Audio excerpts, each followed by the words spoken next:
பித்தளை ஜாமா விலைக்கு 2 நாள்ல கருத்து போயிருந்தா அப்ப இந்த 2 பொருளை தவிர்த்துருங்க, கண்டிப்பா கருக்காது.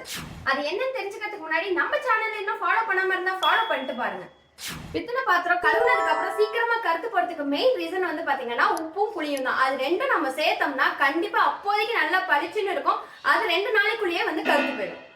ஸோ ஒரு பவுலில் வந்து பித்தாம்பரி பவுடர் கொஞ்சமாக சேர்த்துக்கிட்டா உங்களுக்கு வேணும்னா சேர்த்துக்கோங்க, இல்லைன்னா டிஷ் லிக்விடும் நல்ல ஒரு பெரிய சைஸ் லெமனே போதும். கொஞ்சமாக இதில் டிஷ் லிக்விட் ஊற்றிக்கோங்க. நல்லா ஃபுல் லெமனையுமே வந்து நீங்கள் அதில் ஸ்குவீஸ் பண்ணிக்கோங்க. நீங்கள் ஸ்க்ரப் யூஸ் பண்ண தேவையில்ல, அந்த லெமனை வச்சே நீங்கள் தேய்க்கலாம். ஸோ லைட்டாக தேய்க்கும் போதே வந்து பார்த்தீங்கன்னா எவ்வளோ உங்களுக்கு நல்ல பளிச்சுன்னு ஆகுது பாருங்கள். ரொம்ப அழுத்தி கூட தேய்க்கணும்னு அவசியம் கிடையாது. ஆனால் இந்த மாதிரி தேய்க்கும் போது 1 வீக் ஆனாலும் நல்லா அந்த கலர் வந்து கருக்காமல் இருக்கும். நம்ம மெயினாக அந்த உப்பு படுறதுனால தான் அந்த பூஜை சாமான் வந்து கருக்கிறதுக்கு ரீசனே. நல்லா க்ளீன் ஆகிடும். இன்ஸ்டாவில் ரொம்ப ட்ரெண்டிங்காக போயிட்டு இருந்த அந்த கோதுமாவு உப்பு சேர்த்து க்ளீன் பண்ணால் நல்லா கருக்காமல் இருக்கும் அப்படின்னு சொன்னாங்க. அதை ட்ரை பண்ணி தான் என்னோடது இவ்வளோ கருப்பாயிடுச்சு. அதுக்கப்புறம் தான் தெரிஞ்சிச்சு, ஓ உப்பு சேர்த்தாலே கண்டிப்பாக வந்து கருத்து போயிடும் அப்படிங்கிறது. இப்போ பாருங்க நல்லா பளிச்சுன்னு ஆயிடுச்சு.